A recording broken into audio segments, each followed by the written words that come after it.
Hello, എല്ലാവർക്കും നമസ്കാരമുണ്ട്. അപ്പോൾ നമുക്ക് നമ്മുടെ വീട്ടിൽ പെട്ടെന്ന് ഉണ്ടാക്കാൻ പറ്റിയൊരു ബ്രെഡിൻ്റെ റെസിപ്പി നോക്കിയാലോ. ചായ വയ്ക്കുമ്പോഴേക്കും നമുക്ക് വേഗം ഉണ്ടാക്കാൻ പറ്റും കേട്ടോ. ഇതേപോലെ പാനിൽ ഇതുപോലെ ഉണ്ടാക്കാൻ പറ്റിയൊരു റെസിപ്പിയാണ്. അപ്പോൾ എല്ലാവരും ട്രൈ ചെയ്ത് നോക്കണം. അതിനായിട്ടൊരു 3/4 കപ്പ് മൈദ, 1/4 ടീസ്പൂൺ ഉപ്പ്, 1/2 ടീസ്പൂൺ ബേക്കിംഗ് പൗഡർ, 1/2 ടീസ്പൂൺ പഞ്ചസാര.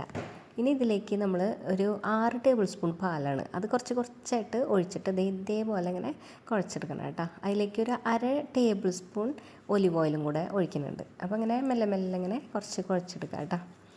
ഇതേപോലെ കുഴച്ചിട്ട് ഇതെങ്ങനെ നന്നായിട്ട് കൈ കൊണ്ട് ഇങ്ങനെ കുഴയ്ക്കുക. പിന്നെ എടുത്ത് വയ്ക്കൊന്നും വേണ്ട, അപ്പം തന്നെ നമ്മളൊരു ഷീറ്റിലേക്ക് ഇട്ട് കുറച്ച് പൊടിയിട്ടിട്ട് ഇതേപോലെ ഒന്ന് പരത്തിയെടുക്കുക. കുറച്ച് കട്ടിയിൽ പരത്തണം കേട്ടോ.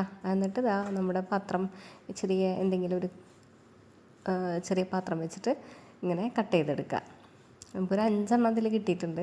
പിന്നെ നമ്മുടെ പാൻ ചൂടാക്കിയിട്ട് അതിൽ കുറച്ച് ഒലിവ് ഓയിൽ ഒഴിച്ചിട്ട് ഒന്ന് സ്പ്രെഡാക്കിയിട്ട് നമ്മൾ കട്ട് ചെയ്ത് വെച്ച് നമ്മുടെ ബ്രെഡ് അതിലേക്ക് വെച്ച് കൊടുക്കാം. ലോ ഫ്ലെയിമിലായിരിക്കണം, അല്ലെങ്കിൽ അടിഭാഗം വേഗം കരിഞ്ഞു പോട്ടാ. കരിഞ്ഞു പോകാതെ ശ്രദ്ധിച്ചോളൂ. പിന്നെ ഒരു 8 മിനിറ്റ് കഴിയുമ്പോഴേക്കും നമുക്കൊന്ന് മറിച്ചിട്ട് കൊടുക്കാം. പിന്നെ വീണ്ടും ഒരു 8 മിനിറ്റ് കഴിയുമ്പോഴേക്കും നമ്മുടെ കുഞ്ഞു ബ്രെഡ് ശരിയായിട്ടുണ്ടാവും കേട്ടോ. പിന്നെ അത് അതേപോലെ തന്നെ എയർ ഫ്രയറിൽ വെച്ച് നോക്കിയിട്ടുണ്ട്. ഒരു 140-ൽ 10 മിനിറ്റ് വെച്ചെടുക്കണേ. അപ്പോൾ അതും അവിടെ റെഡി ആയിട്ടുണ്ട്.